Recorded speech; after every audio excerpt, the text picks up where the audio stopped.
హన్మకొండ జిల్లా కమలాపూర్ మండలం నీరెల్ల గ్రామంలో గల కల్లు మండపం వద్ద ప్రమాదవశాత్తు అగ్ని ప్రమాదం చోటు చేసుకుంది. ఈ ప్రమాదంలో సుమారు 5 తాటి చెట్లు దగ్ధమయ్యాయి. సమాచారం అందుకున్న సిఐ హరికృష్ణ సంఘటన స్థలానికి చేరుకున్నారు. అనంతరం అగ్నిమాపక సిబ్బంది మంటలను అదుపులోకి తీసుకువచ్చారు. వేసవి కాలం సందర్భంగా జాగ్రత్తలు పాటించాలని అన్నారు. కమలాపూర్ మండల పరిధిలోని అంబాల నేరెల్ల గ్రామ శివారులో కల్లు మండవ ప్రాంతంలో తాటి వనంలో ప్రమాదవశాత్తు అగ్ని ప్రమాదం సంభవించడం వల్ల సుమారు 5 తాటి చెట్లు కాలిపోవడం జరిగింది.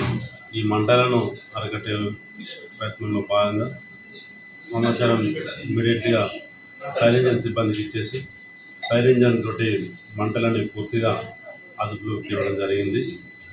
ఇది ఇప్పుడు వచ్చే వేసవి కాలంలో ముఖ్యంగా రైతులకి పోలీసు వారి సూచన ఏమనగా పంట కోసి కళ్ళంలో పెడుతూ ఉంటారు. కళ్ళం కాలబెట్టిన క్రమంలో ప్రమాదవశాత్తు పంట నష్టం జరిగే అవకాశం ఉంటుంది. కాబట్టి ఈ వేసవి కాలంలో రైతులందరూ అప్రమత్తంగా ఉండి అగ్ని ప్రమాదాల బారిన పడకుండా ఉండాలని పోలీసు వారు విజ్ఞప్తి. 5 తాటి చెట్లు దగ్ధమై అయిపోగా ఆ మంటలన్నిటి గాలికి తీవ్రంగా వ్యాపించి పెద్ద ప్రమాదం సంభవించే అవకాశం ఉంది. ఇమీడియట్లీ ఫైర్ ఇంజన్ సిబ్బంది రావడంతో మంటలు ఆపిన తర్వాత మంటలు అదుపులోకి వచ్చినాయి. ఈ సందర్భంగా ఫైర్ సిబ్బందిని కూడా కృతజ్ఞతలు.